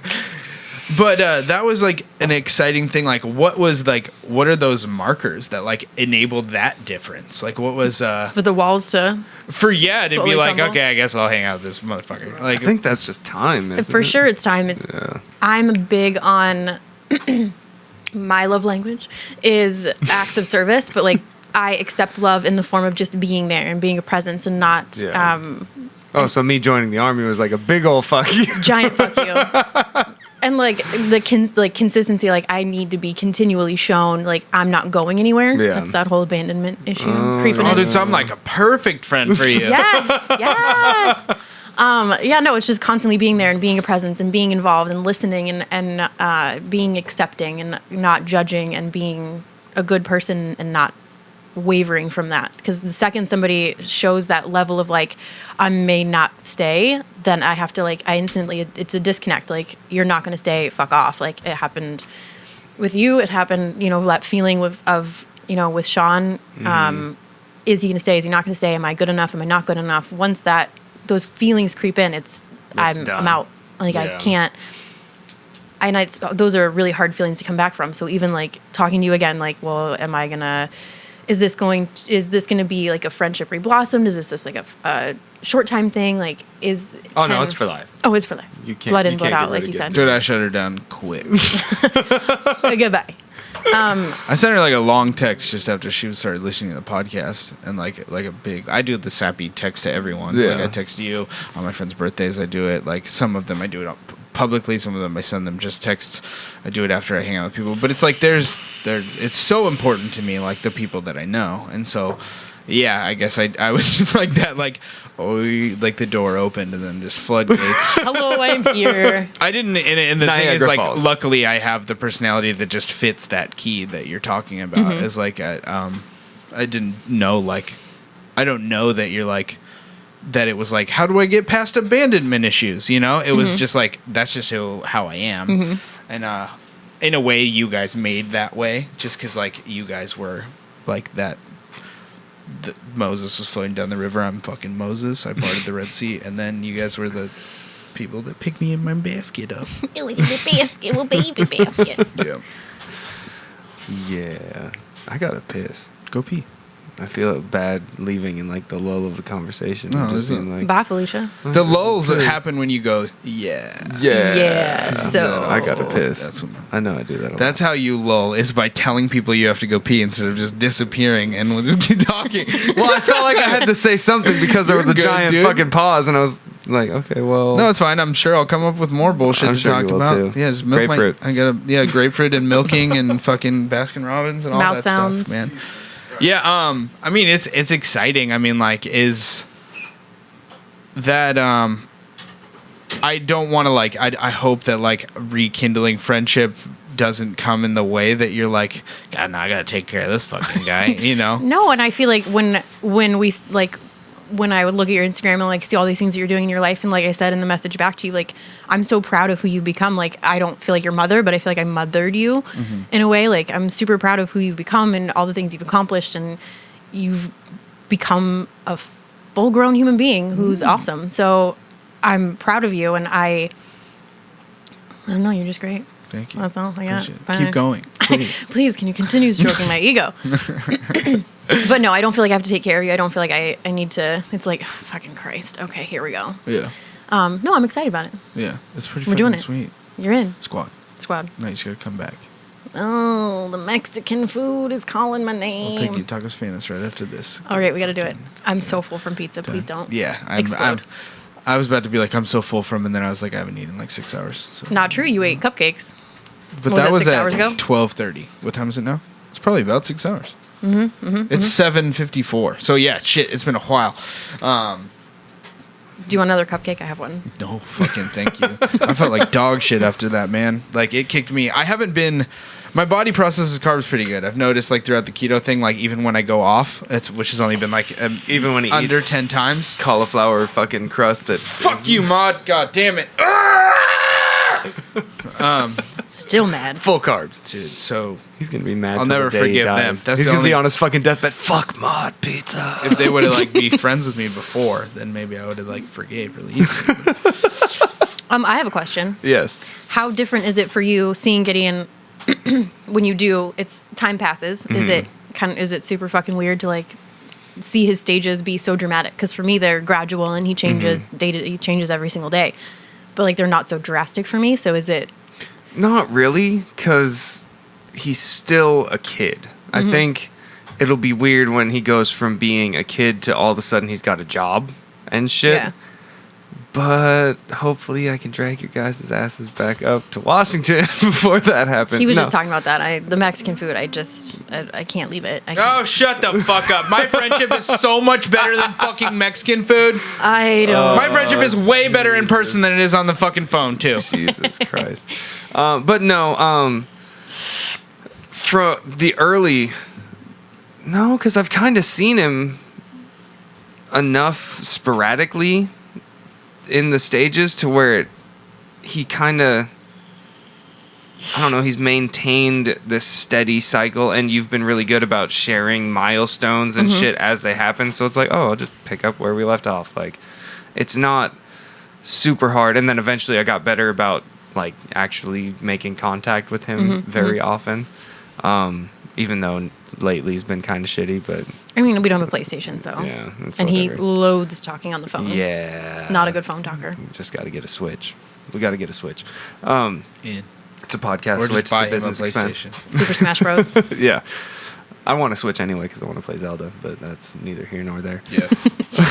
I'm going to steal Gideon's when he goes to sleep. No, it hasn't been weird. Like I said, I think it will be in these later stages, like once his voice starts to drop and shit like that. Like, that's going to be the weird shit, but I feel like Hey, that'd be Dad. weird. Hello, Aaron. Well, hello, Aaron. I feel like that'd be weird even if I was Do you there have any every kind day. bars? I mean, that'll be weird for me. The first time his voice Yeah. cracks. It's I'm just going like to cry myself to sleep. that's just gonna be weird anyway. But no, it's Then your just MILF energy goes up higher. Because then he's like more adult and you're just like, superpowers gained! God. God damn it. I really hope I get large and fat, so I don't ever want him to be the kid with the hot mom. Well, Not you better that stop running and go back to the Tina 2. Tina too. You didn't hear that joke. I got on a real big donut bender after Jack died, and I Oh ate. yeah, that's a real fucking way to process emotions. Yeah. He was eating, and I had not one but two big ass thick 3 C's. as Three you say, C's. She thick. maple bars every single day. So much so Two that of them. my coworkers nicknamed me the Tina 2. Damn, son. She had a food nickname. That's a t-shirt. the Tina 2. We going Tina 2 on a t-shirt. It was even worse when my coworker, we had a pumpkin decorating contest, like a fake pumpkin, and she comes in and it's behind her back and she goes, "My pumpkin is decorated in honor of Tina 2," and she pulls out a pumpkin that is painted like a motherfucking donut. Jesus Oh, Christ. wow. So that was your That was wake-up call? that was a turning point. So did you get a maple bar tattoo to like I think you solidify should. that part in your life? Just like get a right behind my fucking- ear. We can all do a squad tattoo. I'll get a fucking maple bar tattoo on me. I don't give a Maple fuck. bar. It was a time in my life. And here we are. And then there was Weight Watchers, and then there was Did running. that work? For sure. Yeah. You just can't like Look it- at her, motherfucker. She's in shape. Well, I mean, like, was it Weight Watchers that did it, or was it you just saying, I'm not fucking around anymore? And Well, I'm I gonna mean, it change was some definitely shit? the stopping of the cocaine. donuts, Yeah. and the math actually. Meth. No more donuts. See, you're just no. I was about to make a really bad joke. I'm done. No, stop. no, stop do me it. now. Stop. Go, No. go. No. I love Fine. my mother. So, anyways, no more donuts. I cut soda out, and then the Weight Watchers helps a ton. Oh, okay. Because you can save all your points for like you would save it all for a donut, but that's your whole week's worth of points in Yeah. one donut, which is delicious. But Not worth it. big fan of the picky plate, small foods. Hmm. Also, stress from my job means I'm not eating, so that also helps. Oh, okay. Yeah. Mm-hmm. And then running on top of that, you're just burning through shit that you didn't eat. Mm-hmm. All super healthy. Yeah, where did that become like a thing? Because like you and physical activity were not friends. Yeah. No, That's don't really put me fucking down. weird. No, it was just I need to exercise some demons, and running helps with that a lot. Yeah. Whenever I'm mad, or like I'll come home from work and I've been in a car for 3 hours a day, and then I work at my job that is incredibly stressful. And then it's like, oh shit, I still have to make Gideon's lunch for tomorrow and figure out dinner and figure out my life and do laundry and work from home and wake up in 4 hours. I think I'll just run until I'm not angry anymore. Yeah. That's a fucking smart ass way to process your emotions, though. Because then you're too tired to be mad. You just come home and you're like, all right, let's get shit done. And you got that it's- sweet endorphin high. You're like, It's not as good a way as 2 maple bars, but it's pretty good. I miss the maple bars. They were delicious. yeah. They were, Shit. and they were even like shitty gas station donuts. Oh. Damn, like 7-Eleven. Circle K. Oh yeah, you guys got those. yeah, they got the big Circle K chain down there. I wanna take some more steps back, back to the donuts and Baskin Robbins and all the junk food.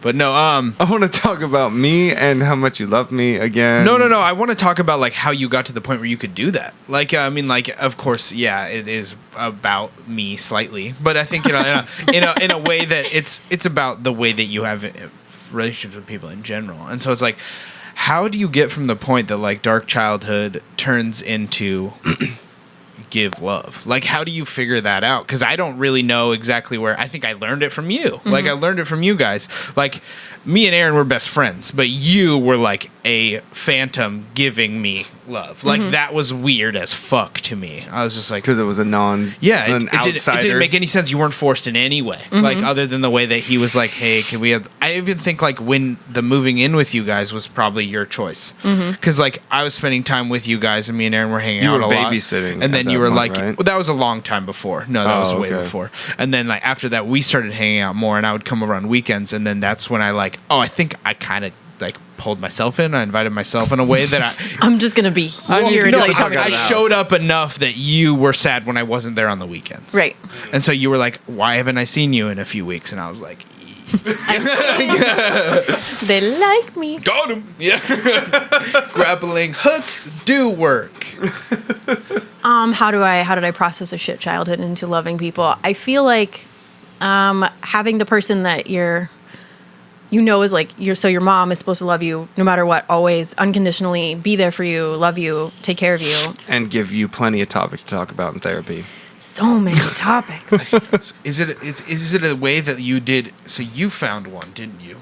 A person to love You me? No, you found a person just like I did, didn't you? Because it was your friend's mother, wasn't it? Mm-hmm. Yeah. Okay. Well, yeah, because that's one of the tattoos on my Ryan's back. mom, Yeah, the Henrys. The Henrys, yeah.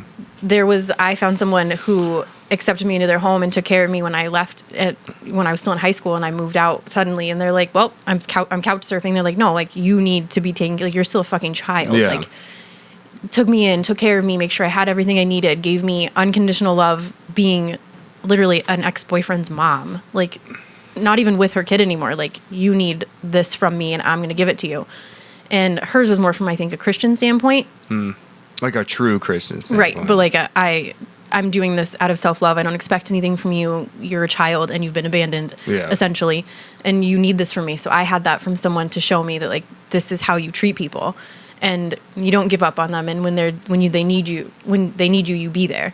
So I had that from them, and then it just kind of carries over into how do I never want to make someone or let someone or have someone be around me feel like they don't matter, and that I don't see them and hear them and love them. So it heals me in that I know that I'm still capable of giving that love even though I didn't receive Selfish selflessness. #. We need to finish that t-shirt. So yeah, like that person, that family showed me that, and then I was able to carry that over into even all the high school friends I had to like help me like pack my shit and move out. Like those people didn't need to do that. Like so I've always had people in my life that showed me that love that I wasn't getting from home. And it just kind of carried over into how can I do that for other people? How can I show people the love that I didn't get?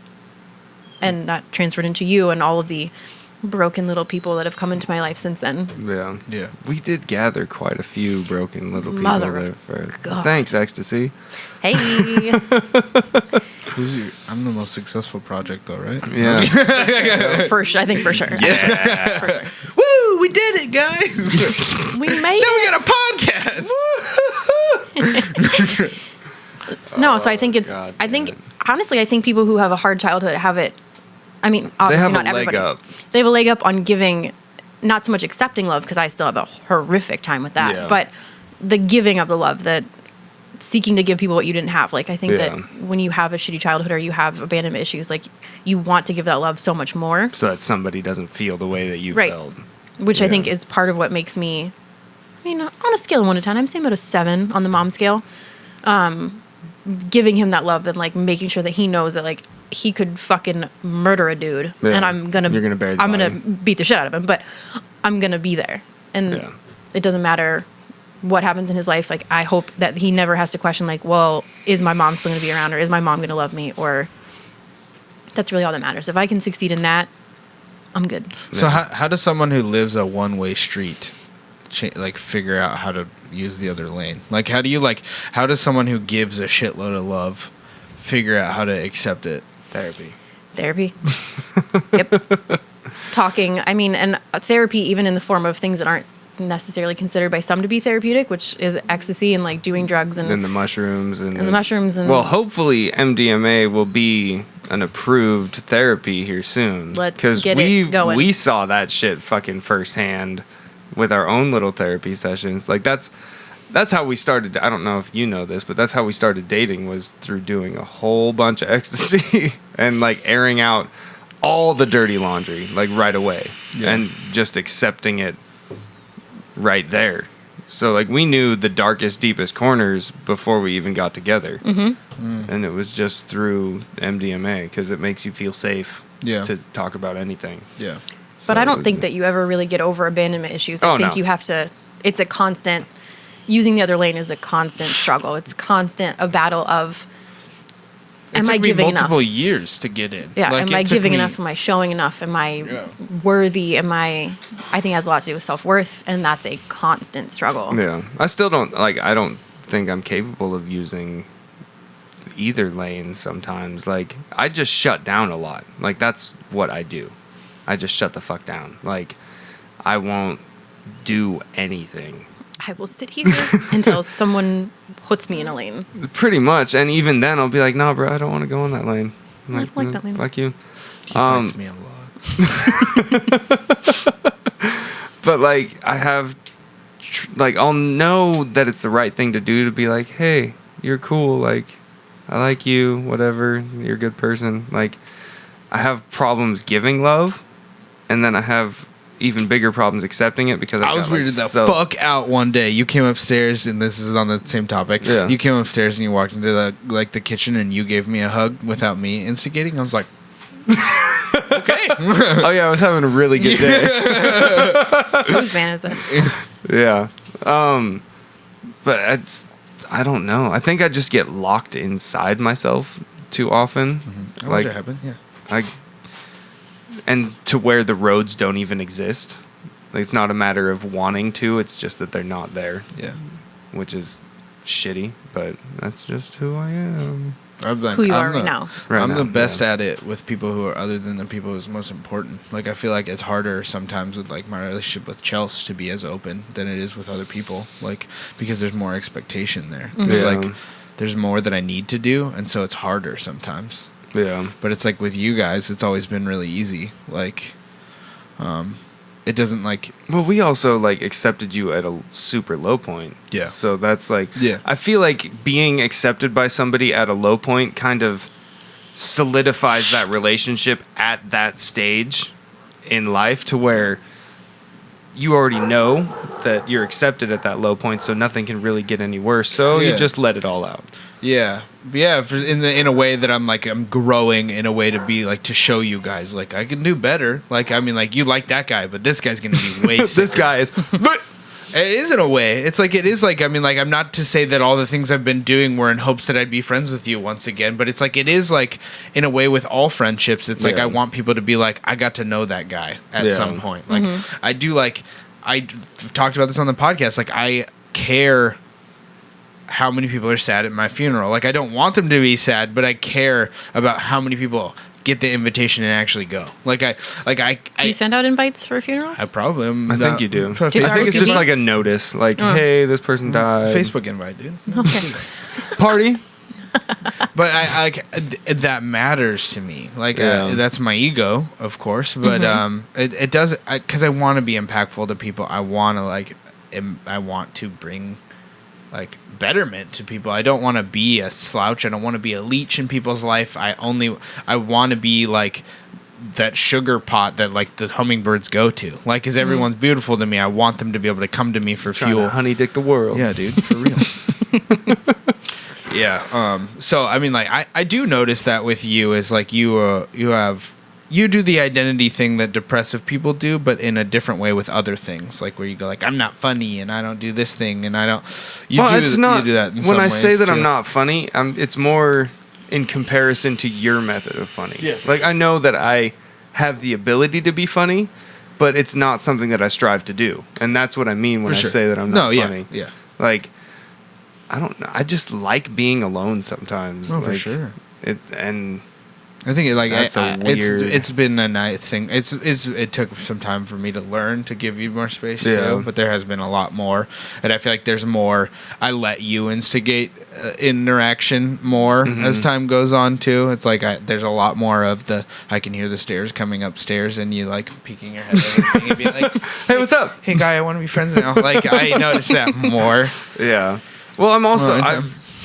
I'm a lot happier lately too. Yeah. Just because one, it's getting warmer, so fuck yeah, vitamin D, and two, the snowboarding shit helped out a fuck ton, and yeah, I'm finally like in a spot to where I don't feel like that hopelessness that was hanging around for a while. Because I mean, fuck, for the first couple of months that I was here, it was still fresh after the divorce. Yeah. And like. Yeah, real dark shit. Yeah.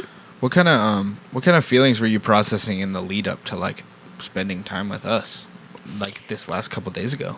Well, I surely didn't anticipate sleeping on your couch. I offered you the garage bed. Couch is very comfortable. Yeah. A lot of dog hair. So I didn't anticipate it being this involved, but definitely like not. I mean, I talked to you. Like every couple weeks. Obviously, only in the last like couple weeks via Instagram or whatever. But so there was some nervousness and like, how have I changed? How have they changed? Is this awkward? Is it not awkward? I don't feel very awkward, but maybe they feel awkward. I don't know. Yeah. So just like a little bit of nervousness, but ultimately like seeing you guys in the airport and being like, whoa, Dylan, you don't even look like the same fucking human being anymore. And then like, no, dude, last time she saw me, I was in good shape. This time I'm like, we're getting there. and then getting in the car, and it was kind of like there was like a thumb twiddling, like this is awkward. It's hard to talk to people who are behind you. Also true. But then like once the conversation got going, it's not like I never left, but also it's not like I'm totally foreign. Like it's still, once it got going, it was fine. Also, Gideon is great comedic relief. Yes. So he's like a good buffer. Yeah. But it was definitely, I had more nerves walking up to you guys and being like, oh, I'm in the airport and I'm going to see him. It's going to be weird. And then it was almost immediately fine once we got in the car. Yeah. Well, good. Was there like the you talked about like the guilt of like distancing yourself from us and like from other people as like were any of those emotions like lifted quickly after that, or were those like not a thought in that happening too? I feel like those went away a while ago. Though, didn't Yeah, they? I think I 'Cause we've seen processed each other the guilt. a couple of times since the initial split. I mean, I felt real guilty dropping Gideon off to you, and Sean and I came. Here? One of those exchanges, like dropping him off somewhere well, else. that was still semi-fresh. Here he goes, Sean over here. This is awkward. And then I saw you briefly. It was like, hey, that's Dylan. What's going on? We lost a camera. When was that? Or a light. When was that? That was. I don't even remember seeing you. That at was all. when I was still in the Army. I had super bright pink hair. I was still in the Army. I was here on break. Yeah, I remember, but I don't feel like I saw you. I think you were outside for a second. You might have been outside with Gideon. Because Sean met you. He shook your hand. Oh, okay. Yeah. Maybe I think this is where your mom was staying with that guy, right? Yeah. Down in Linwood. And then you drove into the driveway, I think, probably, but I don't think we had like an exchange. We didn't, at all. and that made it even more awkward. Oh, fuck. Yeah. She doesn't want me. No ice cream for me. But I mean, you just can't. I mean, that was 7 years ago. Like, you can't hold on to the guilt forever. And I think seeing you, like, you weren't wilting away without me. I could have made him better. You weren't wilting away and depressed, so it's not like you were doing fine. Like, you did fine. Like, part of me, too, accepts that, like, some relationships, you get what you get out of it, and then that is the natural end of it. Yeah. So if what I showed you, which was, a mothering side and like love, and that you're worthy of love and you're going to be okay, like I would have been fine if like we didn't ever talk again. Cause just like you said, like, I know I gave you a little bit of that. So if we didn't ever talk again, I'd be like, well, I was there when he needed me, and that's great. Yeah. I don't mean to be like, for people who are listening, to be like, it is like self-centered for me to like talk about a lot of these things. Realistic. How do you feel about me? But it's there's like 7 relationships. Like, no, there's probably like 15. But there's like there's a ranking of relationships in a way that like I don't want to put friendships into hierarchies, like to be but like there's a you're hierarchy. better than this one. But You remember that MySpace top 5? Some people got lucky enough to meet me when I was super fucked. Like, like when I was at my lowest, and so those people typically have like the biggest effect on. So like it is like it's a huge, it's a very like, it's so fucking cool to be able to like be friends again, to be able to like squad up and drive around in the car. Like when we were fucking just driving in traffic yesterday, and you're like, I feel so bad for driving in traffic. I was like, I'm sitting in a car with one of my best friends on the planet who I haven't seen for 7 years. Like, this is incredible. Like, it's so much fun. Like, I love you so much, and to be able to like be sharing that love and with words instead of me fucking tracking your Instagram. it's fucking cool. Like I feel like my personality is huge. I'm very loud. Like I take up a lot of space in a fucking room. And so to like people who are okay with it, like fully, and who are like, yeah, you fucking go, is cool. Because I even annoy this fucking guy all the time. Look at him. Yeah. I know. I say it and it still hurts my feelings when he nods. Like, I know. I'm processing these feelings. It can't be helped. I'm sorry. It's just who I am. I get annoyed with everyone. Well, it's okay. I mean, I feel like both of you, like, you don't know all the details that he does, because I did a lot more drugs with him. But yeah, we did drugs. We did drugs. It's fine. But I feel like both of you know me from who I was 3 people ago, because I feel like you're always changing. You're always becoming a different person. And to be able to connect with people and still be involved and like be friends or essentially still squad. Squad. With people that have known you throughout so many different stages. Like we were children Yeah. and we raised a had child children. and then we had this child. We Yeah. had that child before we had that child. Yeah. So you're number one. I'm an adult now. I think I was post Gideon. You were pre-Gideon. didn't take me on until after Gideon. That's like, true. You started hanging around the apartment though, because Yeah, but that was so I got slightly in during babysitting because you were like, this is one of the kids I babysit, but like I don't actually babysit him. He kind of hangs out with me while I Yeah. babysit the other ones, and so I got to hang out a little bit. But like really, it happened a while after Post-Gideon. Gideon was probably almost one. He might have been 1 year old, 1 year old.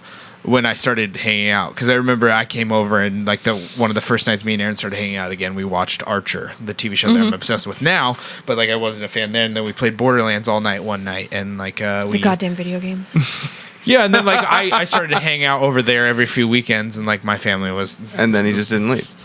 And there he was. yeah, and then shit was it was so weird because it was literally on a timeline of things imploded at my house the very next second like I was with you guys. Like Yeah. there was nothing, there was no debating, there was no thought process of what's going to happen. You guys were like, I'm taking care of you with my money, with my time, with my love, with everything. You guys were fucking children and you took like an almost adult to take care of. I was like 16 years old and you guys were like 20 something, 22. 21. You were definitely like 22, I think maybe 22-ish.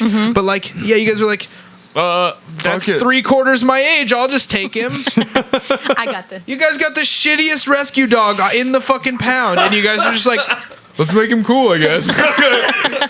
And then you put me through thousands of dollars worth of fucking obedience training, and now I'm kind of okay.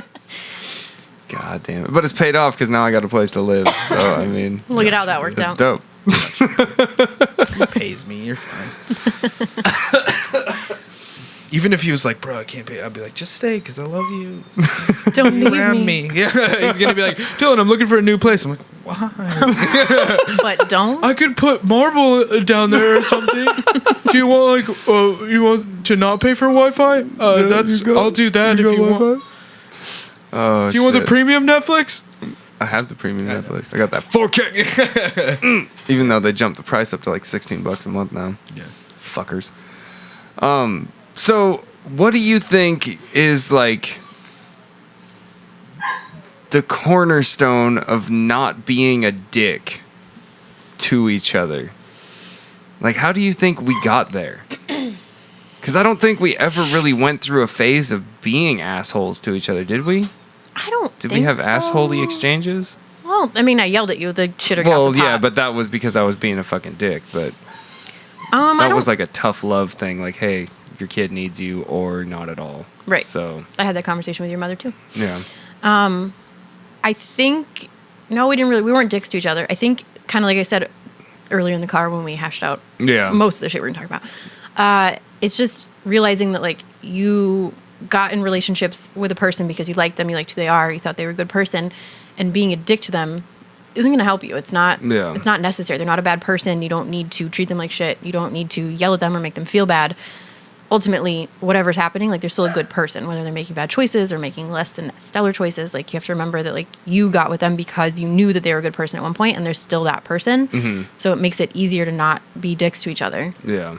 And like being someone from trauma, like like people have to take their time and do it their way. Yeah. And pushing them out and making them feel like shit is just gonna make it worse. So maybe don't do that.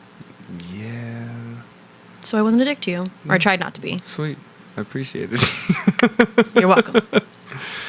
I feel like that's so, like, our relationship is so goddamn unique. Like, and I hear it all the time from people who's like, man, it's really cool that you and your kid's mom don't yell at each other or argue about this and that and all this shit. And like, I'm so grateful that we don't have that dramatic aspect of shit. Like, I'm not calling you up. Where's my fucking money? yeah.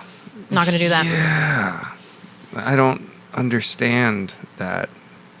But I guess maybe that stems from people not being able to do their share, or they're too busy like being a shithead to not do that part, I guess. You guys are focused on building yourselves. So it's like if you've built yourself to a certain extent, you realize like all the things that you do are derived from yourself, not from how others are doing things. So like every action that you have is based on who you are, not based on what other person's doing. Like you can be introspective to a point. Like people who go through trauma are forced to learn these things. Like you go through really fucked up stuff and you learn a lot of things from them, and they suck.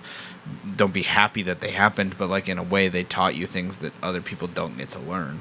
And so you guys had to learn like that the emotions that you have, you're in charge of them. You're the one that gets to deal with them. And so the more that you throw out the bad ones, the more that you are just bad throwing out the bad ones. Like it doesn't make you the good guy because you're the one. Yoda doesn't give out anger. Like he only gives out wisdom.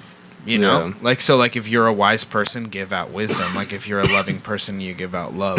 If you're a hateful person, like, or if you're angry at yourself, you're going to give anger to other people. But if you figure out like that happy medium of like how you feel about yourself, you realize that's how you treat other people. And we all falter. There's always times where you're just frustrated and you're yelling before your brain gets to process the things that you're going through. And then you're like, oh fuck, why am I yelling? I could have wrote a letter, but I decided to start yelling, and then there's things like and then there's those people have to deal with that emotion on top of the message, and so then everything gets convoluted. But instead, you guys like have gotten to the point where you're able to process each other's thought process on yourself, like you're within your own self, and then when you give it to other people, it's clearer, it's more concise, it's more filled with love, it's more filled with the fact that you have years and years of experience of love with each other, like both intimate and friendly, and like there's a child backing the thing, and there's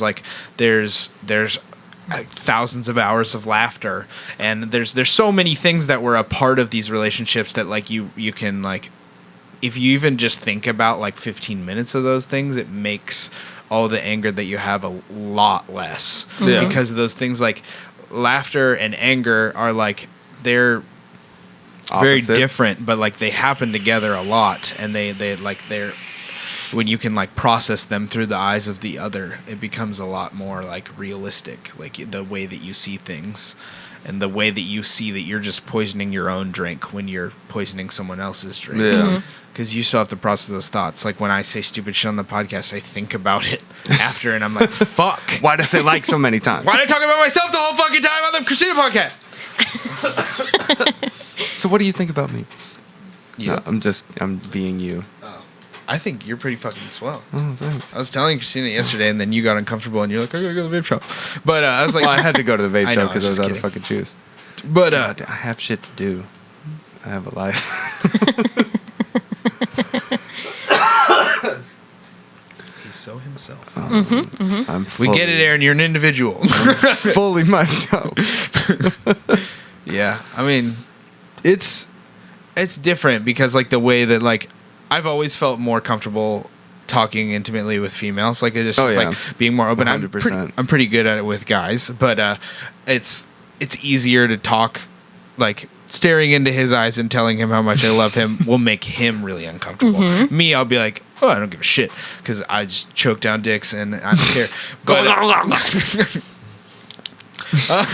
but that's more so because I just have a problem accepting love in general. But I think like there's times, and I've seen growth through it, and it's like, so I choose to show you my love in forms of action and time around you, whereas like with her, she's like in her head, I'll push it through her head. You're really emotional, like you're like a very, very like empathic type person. Like it's all like vibe matters a lot, the way you say things matter a lot, and so like the dealing with the waters with you is a lot different, and I have to do it a lot slower than with her. I could just look at her and tell her, and she'll process it, and she'll go like, oh, but like really inside she's like, oh, that was like that was a real meaningful thing.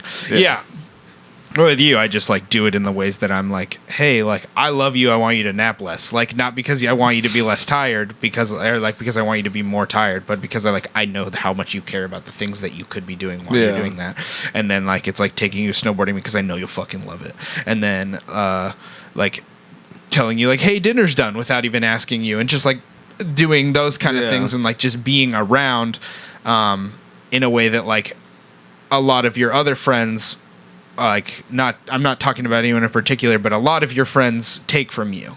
Yeah. And I don't take from you much at all. I don't try to. I mean, I take the microphone from you. Like I talk over you constantly, but I try my best to like, I've gotten enough from you two. And now I'm at a point of abundance. And so I just try to give as much as I can. So even when you guys start to give, I go like, I can give more. Got a whole bag of love. Come at me, motherfucker. I got a whole garage full of shit and I'm just going to throw it at you. Oh, Yeah. God damn it. Yeah. Do you have anything else you want to touch on? Yeah, 1 second. You guys can bullshit for a second.